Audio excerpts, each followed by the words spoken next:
merong mga balita nakarating sa amin na katropa nyo na po yung nanalo. Totoo yan. Sa gitna ng Senate hearing patungkol sa investigasyon sa PCSO, kinumpronta ni Senator Raffy Tulfo ang General Manager ng PCSO na si Mel Robles patungkol sa natanggap na impormasyon ng senador na katropa umano ni Mel Robles ang nanalo ng 690 million pesos. Oh yeah. Anyway, nabuksan na rin lang yan.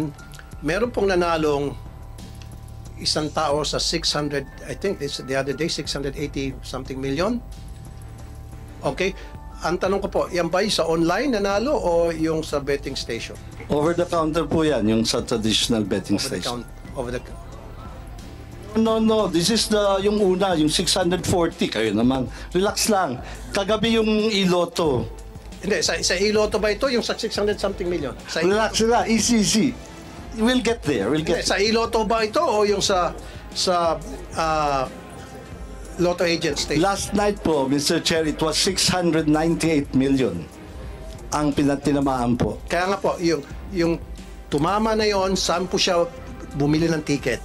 Sa iloto po. Sa iloto. Good. Now, sa executive session, I need to know kung sino yung nanalo.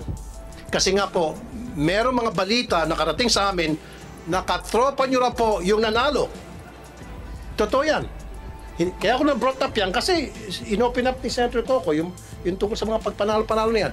So, mamaya mag-executive session tayo para masiguro na talagang hindi po katropa ninyo. Kasi yun po yung kumakalat na balita ngayon na hindi ko pinakinggan. Remember, hindi ko tinalaka yan until sa dumating si Senator Coco. So, kailangan ko yung pangalan, identity nung nanalo. Especially sa iloto pala siya nanalo. Kasi meron pong balita, 30 million na po ang ininvest ng tropa ninyo para manalo doon sa 690 million na yan. Tumatango si Ma'am Javier. Pero yan po ay, siyempre yan po yung sabi-sabi nila. Para maalis yung sabi-sabi na yan, mamaya po sa executive session, gusto ko malaman yung identity ng taong yan para makagawa kami ng mga research. Kung kinakailan mag-hire ako ng private detective, para masiguro na hindi connected sa tropa ninyo itong nanalo. Kapag halimbawa, after mag-hire ako ng private detective at na-trace na talagang, lumitaw na talagang hindi galing sa inyo, then sasabihin ko rito na yung ay chismis lamang, walang katotohanan. Pero pag lumitaw sa ginawang investigasyon, I might even use the NBI, DICT, private detectives, CIDG, lahat ng mga agencies ng gobyerno para gumawa ng cross-checking, LTO, PSA, kung connected ba o hindi, or SEC, connected ba o hindi sa mga kasamahan nyo dyan sa PCSO, itong nanalo. So mamaya sa executive session, Senator Coco. Maganda po itong bill ninyo, Mr. Chairman, na na-file ninyo. Well, at any rate, Mr. Chairman, ilan na ba itong lotto games na authorized by the PCSO? We have the big ones. We have the jackpot games are 5, Mr. Chair. 5. We have the 642, the 645, the 649, 655, and then the 658. Over the Christmas period, we increased the jackpots of all these 5. Yes or no? Yes, Mr. Chairman. For the 642 and the 645, 100 million. For the 649, 655, and 658, 500 million. One time.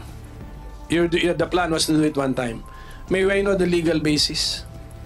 We are allowed to, we have a prize fund, Your Honor, prize fund reserve, and we are allowed to use this to spur the sales para magawin natin exciting and inviting yung game. For each game, fix na yung kanyang minimum jackpot eh.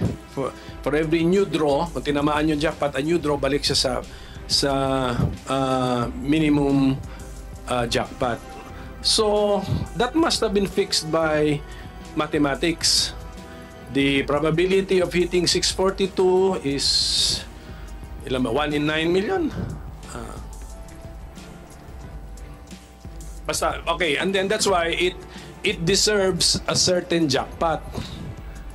So when you made the jackpot all of a sudden 100 million, but the odds did not change, are you allowed by law to do that? The board is allowed, Your Chair, Mr. Chairman.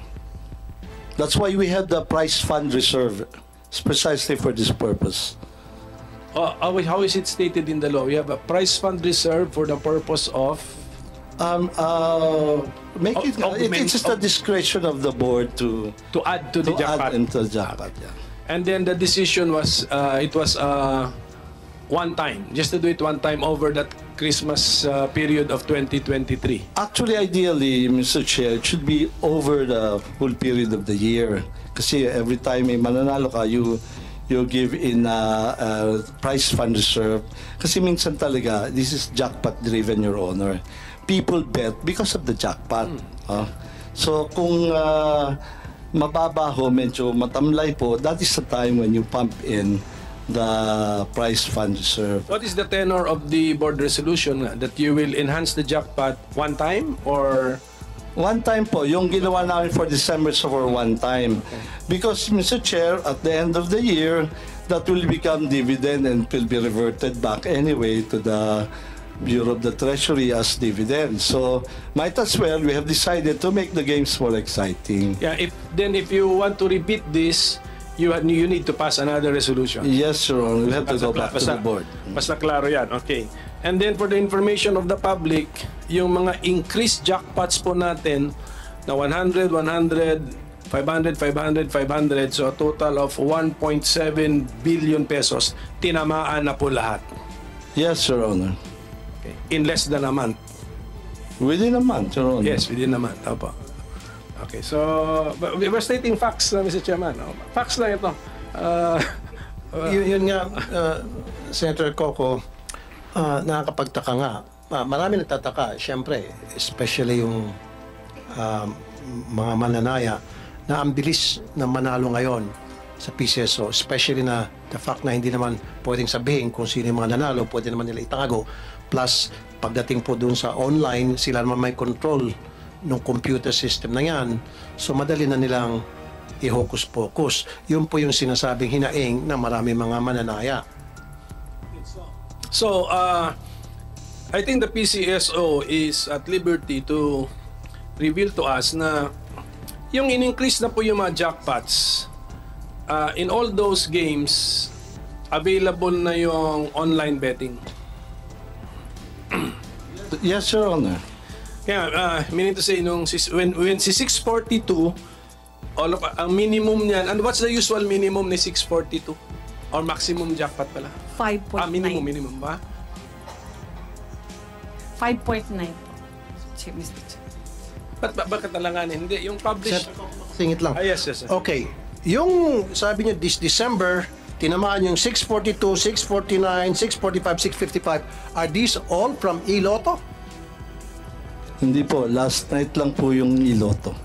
Ilan po yung tumama sa Iloto out of this 1, 2, Isa lang po yung kagabi lang po. kagabi lang?